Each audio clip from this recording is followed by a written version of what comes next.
நீங்கள் சவுல் என்கிற மனிதனை வேதத்தில் வாசிப்பீர்களே, ஆனா அவனுடைய வீழ்ச்சிக்கு மிகப்பெரிய காரணம் என்ன அப்படின்னா, நோ அப்படின்னு சொல்ல வேண்டிய இடத்துல அதை சொல்லாததுனால தான் அவ்வளவு வீழ்ச்சியை அவன் பெற்றுக்கொண்டான்.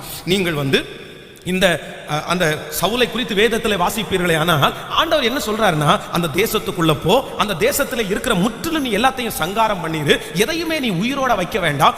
ஏன்னா அந்த தேசத்துக்குள்ள இருக்கிற எல்லாருமே சாபத்திற்குரியவர்கள், எல்லா பொருளுமே சாபத்திற்குரியது, சாபத்தீடானது உனக்கு வேண்டாம் அப்படின்னு சொல்றாங்க. ஆனா அங்க இருக்கிறவங்க என்ன சொல்றாங்கன்னா, அங்க கொழு கொழுன்னு ஆடு மாடு இருக்குது, மிருகங்கள் எல்லாம் ரொம்ப கொழு கொழுன்னு இருக்குது, பரவாயில்ல நம்ம வெட்டி சமைச்சு சாப்பிட வேண்டாம், இது ஆண்டவருக்கு பலியா செலுத்தலாம்ல, கர்த்தர் சந்தோஷப்படுறாருல, நம்ம எதுக்கு இது சும்மா ஓடணும்?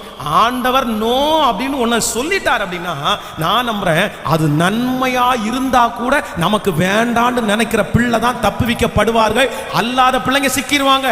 ஆனா உடனே அவங்களுடைய வார்த்தையை அவன் கேட்கிறான். இப்ப அந்த நாட்டினுடைய ராஜா வர்றாரு, அவனுடைய காலில் விழுந்து, எப்பா இது வரைக்கும் உனக்கு விரோதமா வந்தேன், இது வரைக்கும் உனக்கு நான் துரோகம் பண்ணேன், இப்போ உன் கையில நாட்டையே கடவுள் கொடுத்துட்டாரு, இனி நான் ஒரு தீங்கையும் செய்ய மாட்டேன், நம்ம ரெண்டு பேரும் சேர்ந்தா உன் கீழே என்ன வச்சிருந்தா நான் நல்லா உனக்கு ஹெல்ப் பண்ணுவேன். உடனே அந்த ராஜாவையும் உயிரோட வைக்கிறான். இந்த சவுல் ராஜா நோ சொல்ல வேண்டிய இடத்துல சொல்லாததுனால நான் நம்புறேன், ஆண்டவர் அவனை அந்த ராஜ்ய பாரத்திலிருந்து நீக்கி போட்டார். அவனுடைய ஆசீர்வாதம் அவனை விட்டு தூர போயிருச்சு.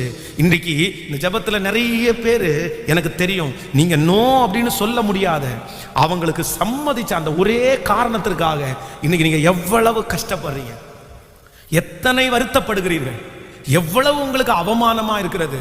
நிறைய பேருடைய சாட்சி நான் பல இடங்களிலே நான் போய் பிள்ளைகளை சந்திக்கிறேன். ஆனா இந்த சம்மதித்த இந்த ஒரு காரணத்திற்காக அவங்க வாழ்க்கை ஒன்றும் இல்லாம போயிருக்குது. தேவ ஜனமே, தேவ பிள்ளையே, இன்னைக்கு ஆண்டவர் உங்களோட பேசுகிறார். சில காரியத்திற்கு நான் என்ன சொல்ல போறேன் அப்படின்னா, ஆண்டவரே எனக்கு அது கோடி ரூபாயா கூட இருந்தா அது எனக்கு வேண்டாம் ஆண்டவரே. ஆமேன்னு சொல்லுங்க. அந்த உறவு அழகானதா இருந்தால் கூட உமக்கு சித்தம் இல்லாத அந்த உறவு எனக்கு வேண்டாம் ஆண்டவரே, அந்த பணம் எனக்கு வேண்டாம் ஆண்டவரே, அந்த சொத்து எனக்கு வேண்டாம் ஆண்டவரே.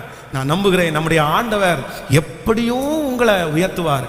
நீங்க நோன்னு சொல்ற அந்த ஒரு வார்த்தை உங்களை செல்வ சீமானாய் மாற்றும்.